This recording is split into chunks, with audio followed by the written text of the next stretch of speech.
ओम नमः शिवाय। वैदिक सनातन में आपका स्वागत है।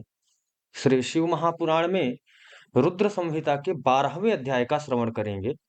पिछले अध्याय में हमने शिव पूजन की विधि के बारे में जाना था। अब इससे आगे की कथा हम श्रवण करेंगे।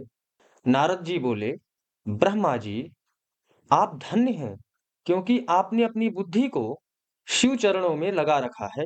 कृपा कर इस आनंदमय विषय का वर्णन सविस्तार पुनः कीजिए।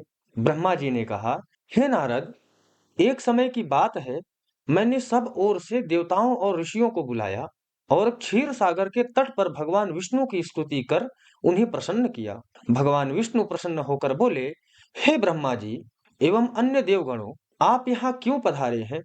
आपके मन में क्या इच्छा है? आप अपनी समस्या बताइए, मैं निश्चय ही उसे दूर करने का प्रयत्न करूंगा। यह सुनकर ब्रह्मा जी बोले, हे भगवान, दुखों को दूर करने के लिए किस देवता की सेवा करनी चाहिए? भगवान विष्णु ने उनके प्रश्न का उत्तर देते हुए कहा, हे ब्रह्मन, भगवान शिव शंकर ही सब दुखों को दूर करने वाले हैं। सुख की कामना करने वाले मनुष्य को उनकी भक्ति में सदैव लगे रहना चाहिए। उन्हीं में मन लगाए और उन्हीं का चिंतन करें। जो मनुष्य शिव भक्ति में लीन रहता है, जिसके मन में वे विराजमान है, वह मनुष्य कभी दुखी नहीं हो सकता। पूर्व जन्म के किए गए पुण्यों एवं शिव भक्ति से ही पुरुषों को सुंदर भवन, आभूषणों से विभूषित स्त्रियां, मन का संतोष, धन संपदा, स्वस्थ शरीर, पुत्र पौत्र, अलौकिक प्रतिष्ठा, स्वर्ग के सुख एवं मोक्ष प्राप्त होता है।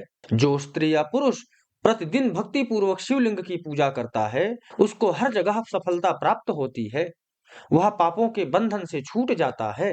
ब्रह्मा जी एवं अन्य गणों ने भगवान शिव के उपदेश को ध्यान पूर्वक सुना।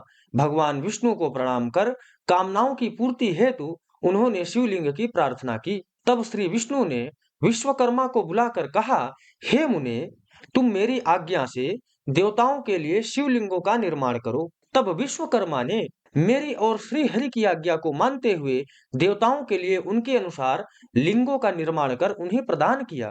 मुनिश्रेष्ठ नारद, सभी देवताओं को प्राप्त शिवलिंगों के विषय में सुनो। सभी देवता अपने द्वारा प्राप्त लिंग की पूजा उपासना करते हैं। पद्म पराग मणि का शिवलिंग इंद्र को, सोने का कुबेर को, पुखराज का धर्मराज को और श्याम वर्ण का वरुण को, इंद्र नील मणि का विष्णु को और ब्रह्मा जी हेमलय लिंग को प्राप्त कर उसका भक्ति पूर्वक पूजन करते हैं।